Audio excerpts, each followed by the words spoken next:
I was fortunate to meet and work with Larry Billow at FAA headquarters, Washington, D.C., 1985 to 1986. I sat two desks away from Larry in the International Procedures Branch. Larry was 65 years old. I was 35. He became a colleague, mentor, and friend. A coworker told me that Larry had been a B 17 pilot in World War II. Larry had never mentioned that to me. One day I asked Larry, "What was your best memory of service as a B 17 pilot?" Larry answered, "Operation Chowhound, when our B 17 crews delivered food to citizens in Holland."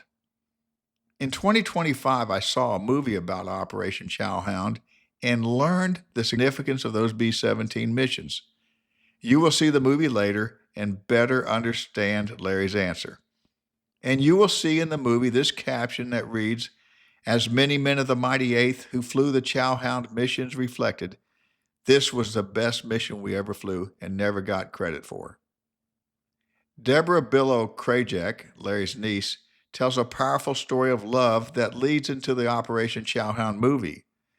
Coupled together, the two stories are moving and well up emotions in me every time I watch them. My name is Jack Overfield. This is a picture of me in 1985.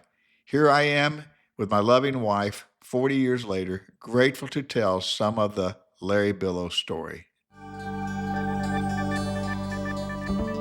Lawrence Richard Billow was born July 24th, 1920 in Ney, Ohio. In this photo, you'll see Larry in the middle, the firstborn child of John Billow, his father, and Lydia Billow, his mother. The siblings were from left to right in the back row. Marvin was born fourth, Gerald was born third, Clara was born second, and Irma was born the fifth. Here's a picture of Lawrence at 4 months old on the left, and a picture of Lawrence at 2 years old with his mother and father. Lawrence was known as Larry beginning in 1938. Larry attended public school in Ney in this building beginning in 1934 and graduated high school in 1938.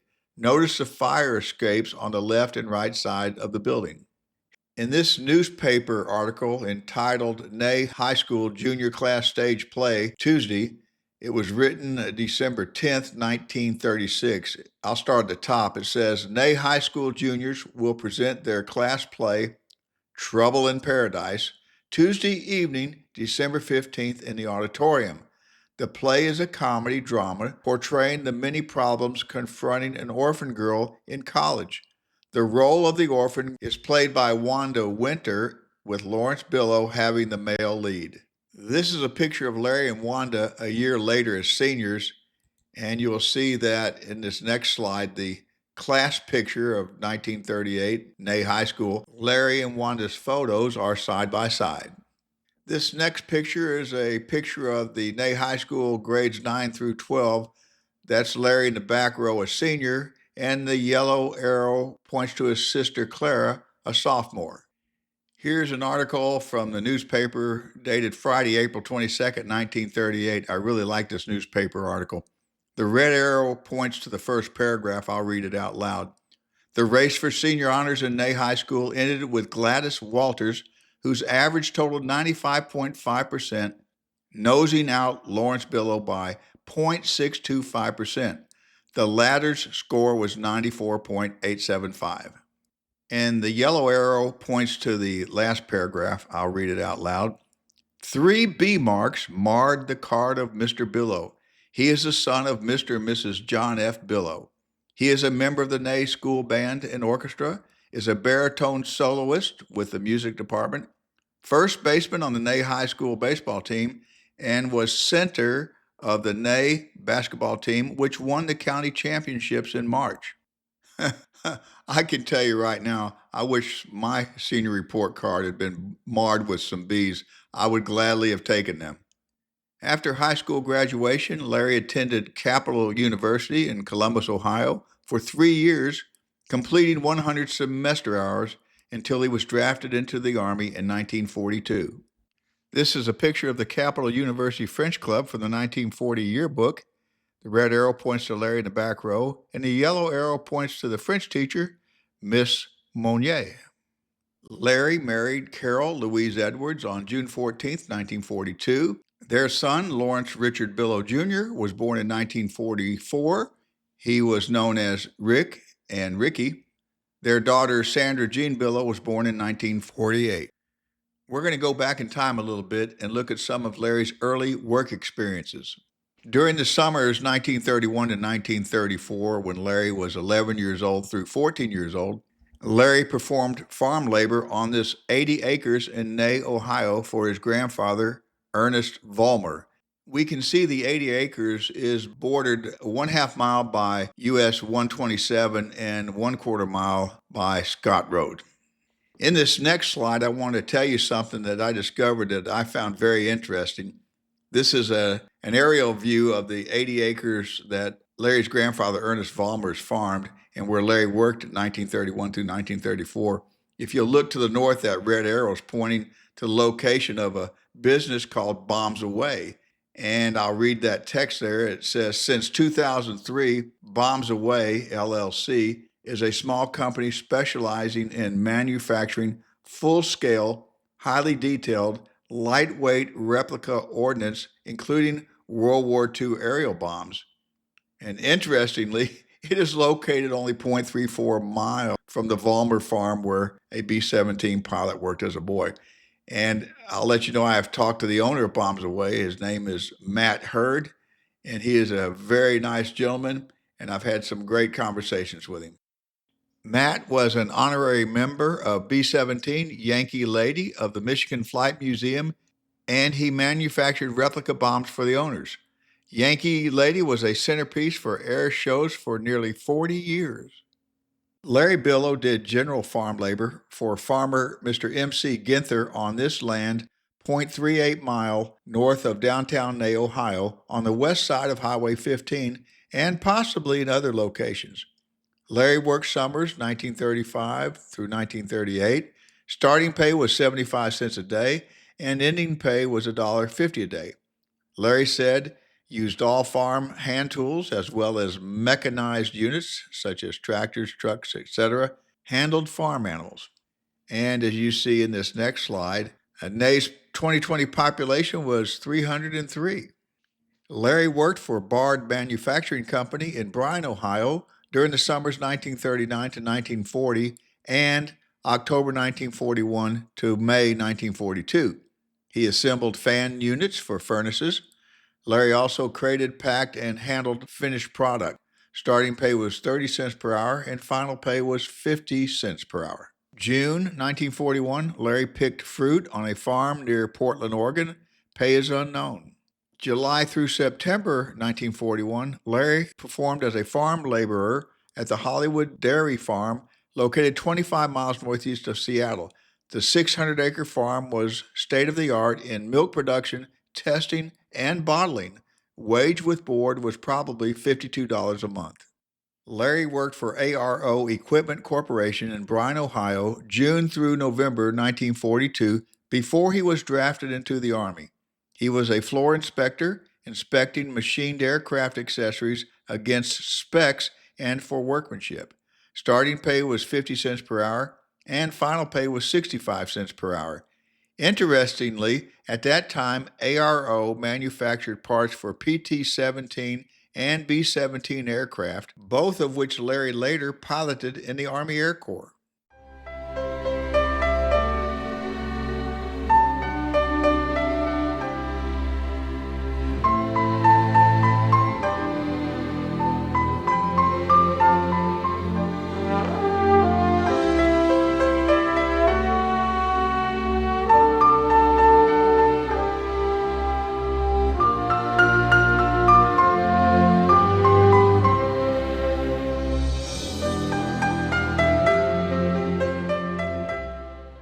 After returning home from his World War II service, Larry worked for the Postal Service at Union Station, Columbus, Ohio, as an assistant railway mail clerk, non-certified. Larry would handle and sort mail in railway cars called railway postal offices. He did this work from December 1945 until October 1946. Beginning pay was 94 cents per hour. Ending pay was $1.14 per hour. He left this job to join the Civil Aeronautics Authority, CAA, at Columbus, Ohio Airport Traffic Control Tower. I want to acknowledge Deborah Billow for spending many hours in text messages, emails, and phone conversations. She provided many photos for this movie project. Deborah reached out to Billow family relatives. She kept me square in the Billow family tree. Deborah proofread movie text and frames, making the project its best. Thank you, David Krajek, for your contributions and accompanying Deborah in the journey. Most of all, Deborah took time to produce the outstanding movie in telling her father's story of brotherly love. The setting, the recording, and Deborah's presentation of the story are stellar. I am grateful to Mr. Marvin Billow for having shared with his daughter the magnificent account of that 1944 scene with his brother Larry. Deborah, your efforts and encouragement carried me. I want to acknowledge Dan Hash for spending many hours researching Larry and his early life in Ney, Ohio. Except for his time as a college student, Dan has lived in the Mark Center, Sherwood area, some 7 miles south of Ney, most of his life. Dan spent many phone calls and hours passing me information about Larry. Dan gave me several phone tours detailing Ney, Ohio and Billow family landmarks using Google Earth. Dan even discovered he has a family link to the Billow family through Larry's mother. Also, I thank Dawn, Dan's wife, for sharing Dan's time to help me. Dan was a longtime public school teacher and even was a teacher at the old Ney Junior High School building, which still contained part of the original school building that Larry attended and graduated high school in 1938. This is a photo of Ney School after 1938. On the left side of the photo, you see the arrow point to that window. That's Dan's classroom window in 1976, the last year of the school. And on the right side, the arrow, the long red arrow, that is the steeple from the old school before the new additions. Lastly, this is a picture of the Ney School in 2009. If you look at the green arrow, this is a side view of the school. The building was demolished in 2009. The red arrows point to the fire escapes and the 1920s building, and the yellow arrows point to the back addition and the front additions. What a piece of history.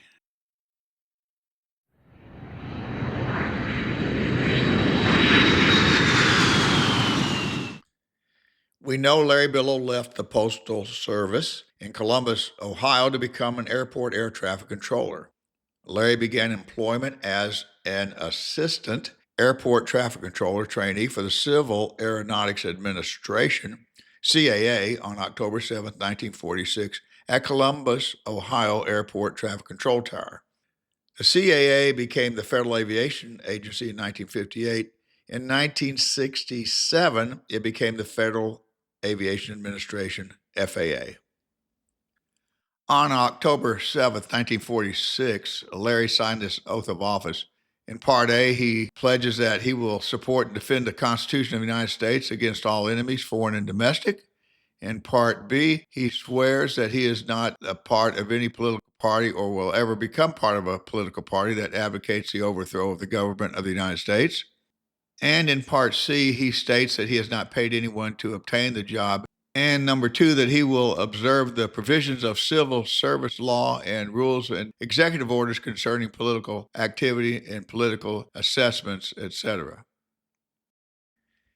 And here's an affidavit that Larry Billow signed on October 7, 1946. It reads, I do swear or affirm that I am not a member of an organization of government employees that asserts the right to strike against the government of the United States.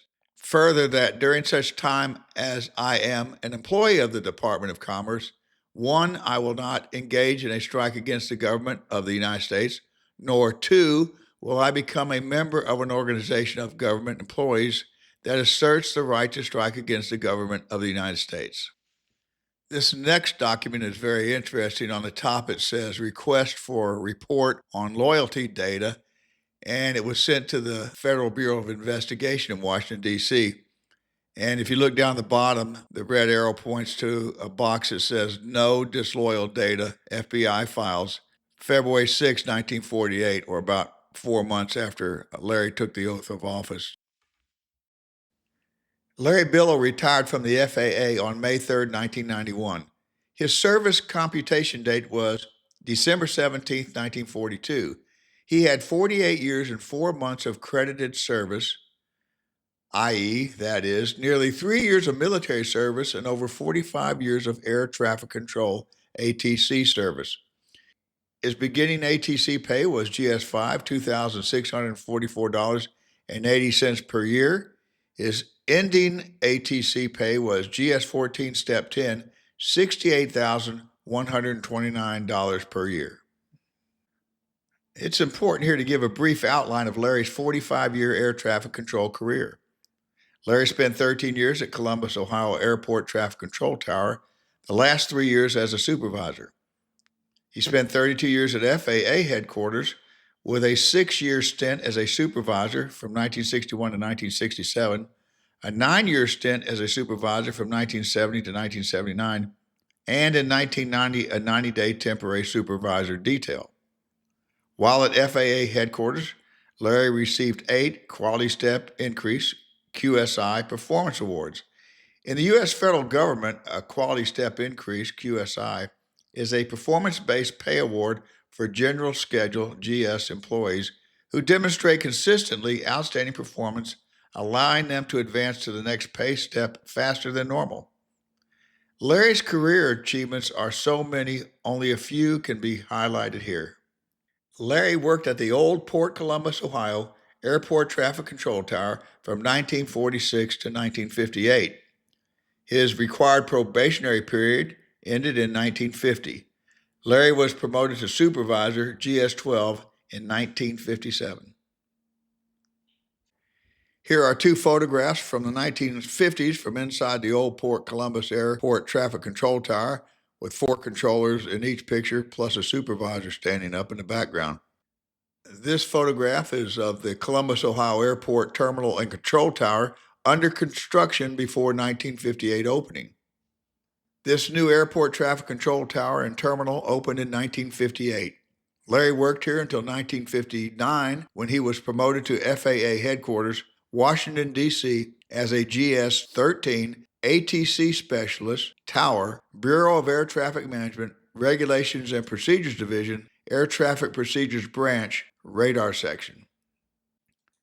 As a supervisor in the FAA's Bureau of Air Traffic Management's Regulations and Procedures Division, Air Traffic Procedures Branch, from 1961 to 1963, Larry and team were focused on developing and standardizing the rules and procedures for the National Airspace System, aiming to prevent collisions and ensure safe, efficient air traffic control as air travel rapidly expanded, including implementing better radar use and flight rules.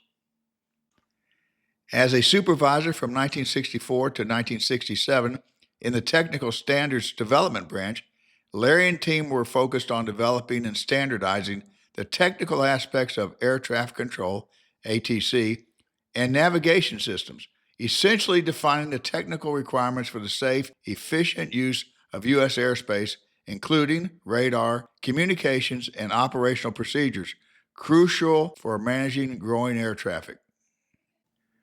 From 1972 to 1979, Larry was a supervisor in the ATC Operations and Procedures Division, International Branch. He focused on implementing evolving air traffic control systems, integrating new technology like early computers like the IBM 9020s, managing airspace changes due to automation and noise abatement, developing procedures for new airspace concepts, and handling international standards, all while controllers dealt with increasing complexity and the beginnings of automation's impact. Here's a breakdown of key activities: automation and technology adoption, airspace modernization, noise abatement procedures, procedural development, and developing U.S. international positions. James Jim Luce first became an air traffic controller in the United States Air Force. Jim began his FAA career as a controller in Kennedy Tower and moved to the New York Common IFR room when that facility opened in 1968. After 3 years as an instructor at the FAA Academy in Oklahoma City, he moved to Washington, D.C. to work in the Office of International Aviation. He attended his first ICAO meeting in 1974 at the 10th meeting of the North Atlantic Systems Planning Group in Paris. Later assignments included Special Assistant to the Associate Administrator for Air Traffic, Manager of the Accident and Incident Division in the Air Traffic Service, and Chief of the Air Traffic Staff in the FAA's Brussels office. In 1994, he was nominated by the United States government to be a member of the ICAO Air Navigation Commission, taking that position in October 1994. From October 1994 to November 1997, he was also the Deputy U.S. Representative to ICAO. Jim left Montreal in November 1997 and retired from the FAA in January 1998. I met Jim Luce during my time at FAA headquarters and held him in very high regard. In late 2025 and early 2026, Jim and I had a handful of telephone conversations about Larry Billow. Jim was amazed at Larry's work to improve efficiency in the Central East Pacific air traffic route system between mainland U.S. and Hawaii, and then in the North Pacific air traffic route system between Alaska and Japan. Jim Luce wrote in a footnote in his 2001 manuscript, Chapter 5, The Pacific, a Case Study. Some credit is due here. First, this implementation of composite separation in the Central East Pacific, CEP, and the next example between Anchorage and Tokyo, North Pacific, or NOPAC. It was engineered primarily by one specialist named of Larry Billow, who essentially did the work of 12 people in the NATSPIG, that is the North Atlantic System Planning Group. He was ably assisted by Alan Bush and Brian Kalamoska at the FAA's Technical Center at Atlantic City, who developed an U.S. capability to perform the necessary mathematical analysis that eventually made them the world's experts. Okay, first we're going to look at the work that Larry, Alan, and Brian did in the Central East Pacific. First, let me point out the three routes are the three long yellow lines there. And you got the U.S. West Coast to the right, you got Hawaii to the bottom left. And in the orange box, it says this graphic presentation is for this movie and does not depict the actual route system. Let me read the text in the top left. In 1973, the Central East Pacific CEP air traffic route system had three routes with 100 miles between center lines. Standard separation was 100 nautical miles lateral, 2,000 feet vertical, and 15 minutes or 10 minutes for turbojets with Mach number technique applied, longitudinal separation for aircraft operating above flight level 2, 9, or 0. Okay, this next slide for the Central East Pacific routes shows the routes expanding from 3 parallel routes to 6 parallel routes. I'll start reading in the top left-hand corner there. In April 1976, the Central East Pacific, CEP, air traffic routes began a trial status with 6 routes with 50 miles between center lines and using composite separation minima, that is 1/2 lateral separation, 50 nautical miles, and 1/2 vertical separation, 1,000 feet. In December 1977, the route system was implemented and processed by the International Civil Aviation Organization, ICAO. Larry, Alan, and Brian's work had been a 4-year project that began in 1973. The route system significantly enhanced airspace capacity and efficiency and was a standard for over 30 years. Okay, now we're going to look at Larry, Alan, and Brian's work in the North Pacific. You've got Japan down there to the bottom left. You got Alaska up there to the top right. And again, these yellow lines are just a depiction. They do not depict the actual route system. It's just a graphic presentation for this movie. Okay, I'll read in the bottom right the text. It says, in 1973, the North Pacific NOPAC air traffic route system was 100 miles between center lines with standard separation, 100 nautical miles lateral, 2,000 feet vertical, and 20 minutes longitudinal without using Mach technique for aircraft operating above flight level 2, 9, or 0. And lastly, we see the result of Larry, Alan, and Brian's work. The 5 parallel routes compressed from 100 miles between center lines to 50 miles between center lines. Again, I'll read in the bottom right the text. It says, March 1982, the North Pacific NOPAC air traffic route system changed to 50 miles between center lines using composite separation minima, 1/2 lateral, 50 nautical miles, and one half vertical, 1,000 feet. It compressed existing routes to handle demands, allowing for more capacity and efficient traffic flow. It was a standard for some 26 years. The project began in 1973 realistically. It required agreements by the US, Japan, and Russia. According to the manuscript by Jim Luce, there were three separate but interrelated issues. Larry, in coordination with his Japanese colleagues, collaborated to resolve these issues. However, Russia was slow to concur. In 1986, Larry's desk was near this window at FAA headquarters, Washington, D.C. The building opened in late 1963. See the red arrow pointing to the window? Larry was an air traffic control pioneer.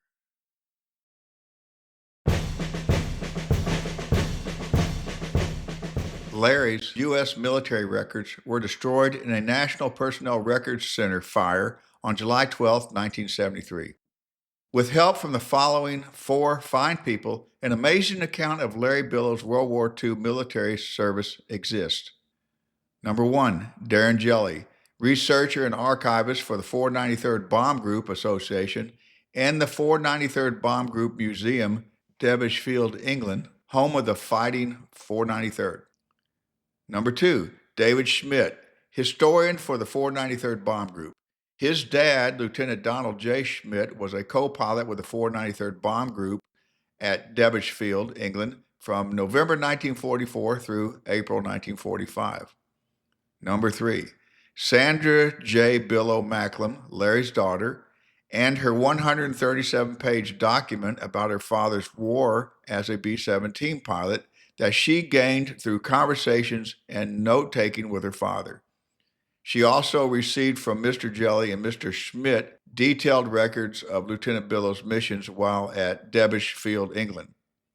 And number four, from Bill Peterson's 259-page document about his dad, Lieutenant George J. Peterson's outstanding record as a co-pilot with the 493rd Bomb Group. The document included accounts from Bill's father and some from Lieutenant Billow. Lieutenant Peterson and Lieutenant Billow flew together in some 25 missions. Now for Larry Billow's military service. On December 2, 1942, Larry Billow entered the Army at Camp Perry, Toledo, Ohio. He had already applied for the United States Army Air Force's Aviation Cadet Program. 12 days later, he began Army basic training at Camp Van Dorn, Centerville, Mississippi.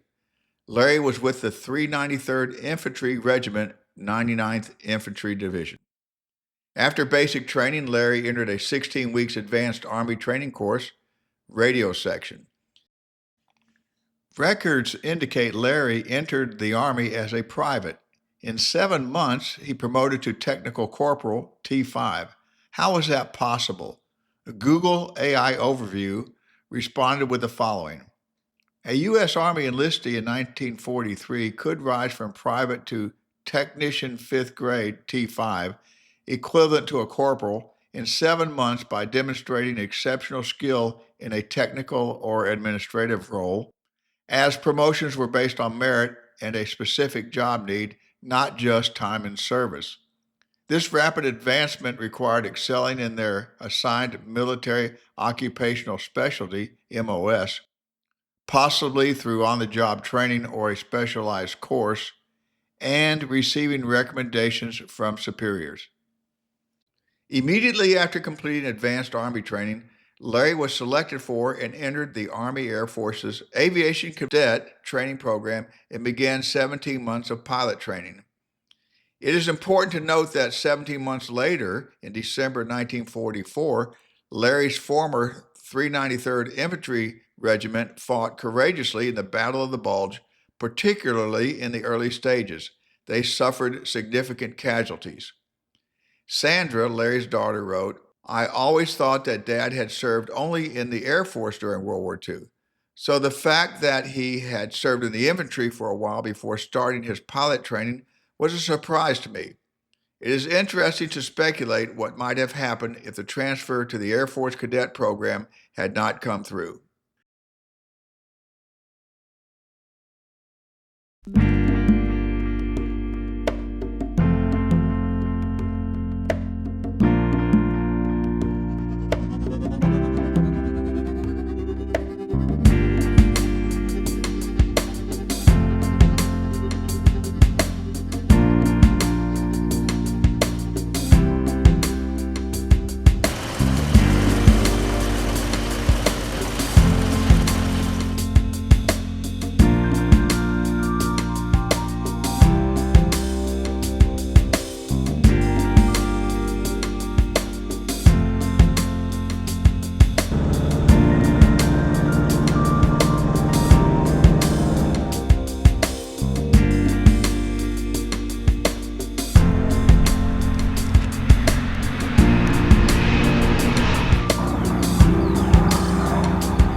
Larry was a B-17 pilot for the 493rd Bomb Group, 860th Bomb Squadron, Derbyshire, England, from December 28, 1944 until June 28, 1945. Here is the outstanding crew at Derbyshire Airfield, Suffolk, England, 1945. Starting on the top row from left to right, Second Lieutenant Ernie LaRose, Lieutenant Larry Billow, Lieutenant George Peterson, Flight Officer Virgil DeMassimo, and on the bottom left to right, we have Tech Sergeant George Eastland, Tech Sergeant Walter Derdula, Staff Sergeant Francis Kostick, Staff Sergeant Lauren Hayes, and Staff Sergeant Bill Armstrong. They are an outstanding crew, patriots, everyone. Let's talk a little bit about practice flights.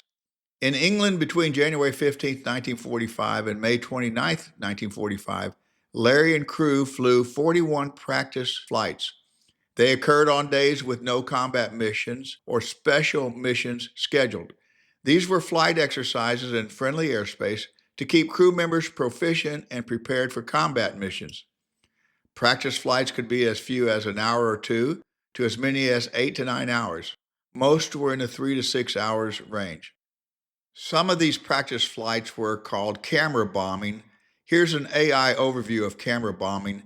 The hand will point to the parts I'm going to read. We'll start the first paragraph. Camera bombing, often referred to as using a strike camera, was a critical training technique used by B-17 crews in England to practice high-altitude, daylight precision bombing without wasting live explosives. It meant using a specialized, often automatic camera mounted in the plane to capture the exact moment of simulated bomb release, allowing instructors to analyze the accuracy of the bombardier and the effectiveness of the Norden bomb sight. Training and evaluation. The resulting photographs were developed and analyzed to see where the bombs would have hit. This allowed for training in formation flying, tracking targets, and improving bombing accuracy, key to the 8th Air Force's doctrine of daylight precision bombing. Larry had 9 training sessions in a linked flight simulator at Derbyshire Airfield, routinely an hour long. Lieutenant Larry Billow and crew briefed to fly 24 combat missions and 5 special missions. 22 combat missions reached and bombed targets, 2 combat missions scrubbed due to weather, 2 humanitarian missions reached Holland to airdrop food for the Dutch, 1 humanitarian mission to Holland was scrubbed due to weather, and 2 humanitarian missions returned French from German POW camps back to France. Lieutenant Larry Billow piloted 14 different B-17s in 27 missions. Here are 6 of those B-17s. All aircraft shown are actual photos of the aircraft named, except the last aircraft pictured with returning French POWs is not Gainsborough Gao. The same photo of leading lady is used for 6 of the 11 missions described. All videos of the aircraft in flight are AI generated using the real photos. February 3, 1945 was Lieutenant Billow's first combat mission.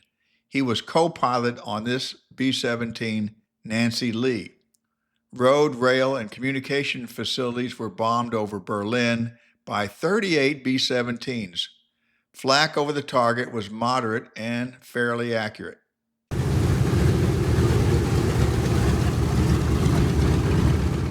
Pilot Lieutenant Larry Billow and crew flew this aircraft, Jolly Roger III, over Germany on February 22, 1945, along with 27 other B-17s.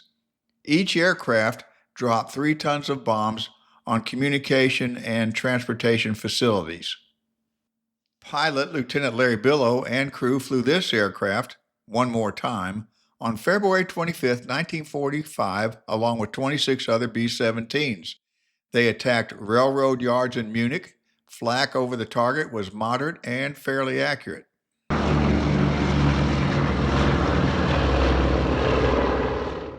Lieutenant Larry Billow and crew flew Badland Butch II on March 17, 1945, along with 29 other B-17s. A total of 84 tons of bombs were dropped on an oil refinery. The low squadron, including Battle and Butch, led the formation, followed by the lead squadron and high squadron. Lieutenant Larry Billow 6 times piloted B-17 Leading Lady, tail number 46917. See the red arrow? That is the aircraft Leading Lady. On March 31st, 1945, the crew flew this aircraft over Brandenburg to attack factories. Out of the 30 B-17s, 29 dropped a total of 172 1,000-pound bombs with good results.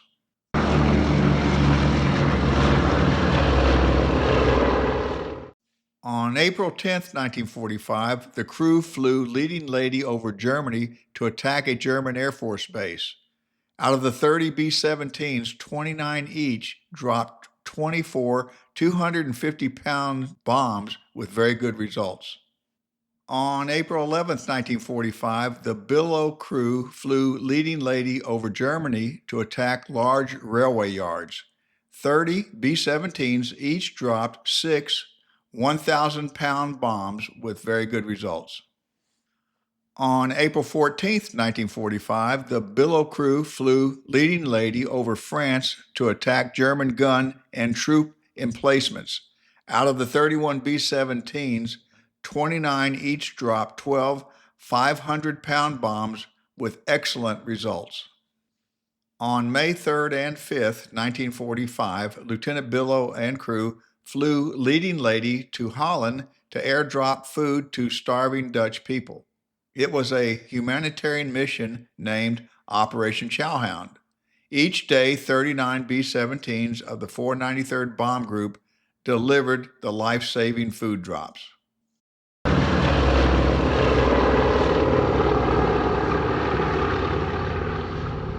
On May 20th, 1945, the Billow crew flew Gainsborough Gal to Austria in Operation Revival Mission to return French prisoners of war to France. 20 B-17s brought home a total 568 French prisoners.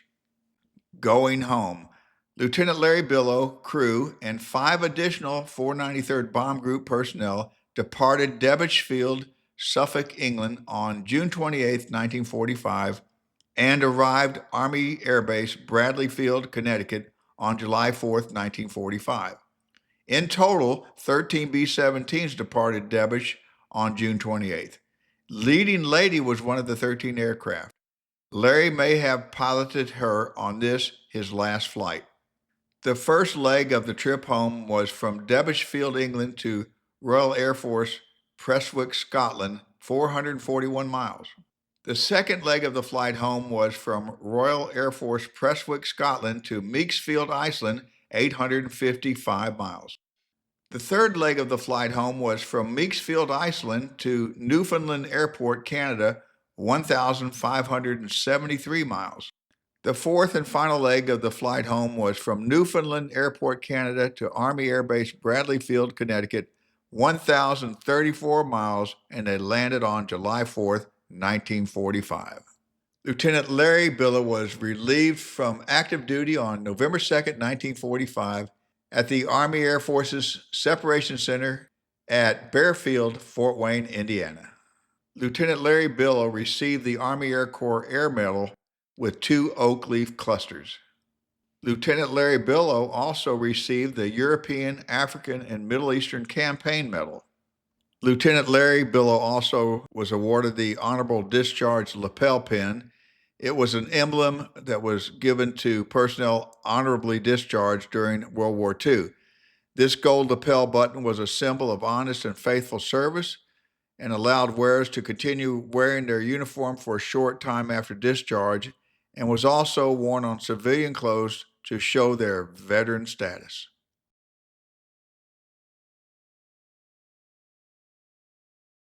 Hi, my name is Deborah Billow Krajek, and Lawrence Billow was my uncle. I am one of many of his nieces and nephews, and I am lucky enough to have been asked to tell a short story about my Uncle Larry that was told to me by my father years ago. Growing up, I didn't know my Uncle Larry very much at all. He was the oldest child and had grown up and joined the service and was in the military and in the war, while my father was a teenager, a young teenager. And he told me, my father told me a story one time after Uncle Larry had passed away that I thought was very touching. You need to understand that the Billow family were very loving people, very good Christian family, but they were of German heritage and they were not demonstrative. I remember family reunions where people would just sit and talk around the weather and you may get a hug, but people didn't really share a lot of the hard stuff, the tough stuff. And it wasn't until I was an adult, and I'm sure most of my cousins were adults, that we heard more about my aunts and uncles' lives and my grandparents' lives than we ever knew as children. I knew that Uncle Larry had been in the war. I didn't know what he did. And I remember after he had passed, we were going through a box of family memorabilia that my Uncle Jerry, the third child, yeah, I guess my father wasn't the middle child, he was the fourth, had collected, and we found a collection of photographs, and there was one of Uncle Larry in an aviator's uniform standing next to a plane. And that was when I learned that he had been a bomber pilot. I had no idea. I knew his career was with something to do with aviation, and he lived in Washington, D.C. area, but I really didn't know anything about his history. My dad's story was personal to him, and this is what I remember about it. I hope this is accurate, but this is my memory of the story because my father was advanced in age when he told it to me, but he told me that he remembered his family being so proud of Larry being in the service and serving his country. But my dad's biggest memory of that time, in addition to, of course, waiting for letters home, was one night before Larry deployed. He had gone through military training somewhere in Indiana, I think. But one night, my dad, who was, I believe, 14 at the time, was in bed asleep. And he was woken up in the middle of the night by Larry, who told him that he was leaving, that he was being shipped out to go overseas. And he had come home late at night to say goodbye. And he woke my dad up and he told him that he loved him, which was not something they commonly did. You know, they knew that brothers and sisters and mothers and children loved each other, but they didn't really say it. But his Uncle Larry, my Uncle Larry, obviously thought it was important to say goodbye to his entire family, not knowing what was going to happen. And my father said he would never, ever, ever forget that. He was so proud of his brother and so sad and so scared. But the fact that his big brother came home, woke him up, and hugged him and said, "I love you," meant everything to him. I know through Jack Overfield's research more about what my uncle did during the war, and it wasn't until Jack shared this stuff with me that I learned about it. I'm very proud of who my Uncle Larry was. He was handsome too. When we got that box of pictures out and I saw a picture of him in his uniform, I was like, wow, he was really attractive. Looked great in uniform. And I always thought he was handsome. But he was, he was kind of aloof and older, and I didn't really get to know him. And one of the greatest regrets that I have as a senior citizen now myself is that we didn't share these stories earlier, because now I have so many questions about Larry, about his family, about my family, about my father, who served in Korea. And I wish that I could ask those questions now, and I can't. So I'm grateful for the research that Jack has done on my Uncle Larry, and I am very grateful for the story about Operation Chowhound, which I had never, ever heard anybody in the family talk about. Which, when I read the materials that Jack found and found out that my uncle was part of that humanitarian effort, and that was the thing that he was most proud of, that brought me to tears, and I'm getting a little teary just talking about it right now. So I'm very proud of my uncle, and I'm very proud of his service to our country, and I wish he was here so I could tell him so.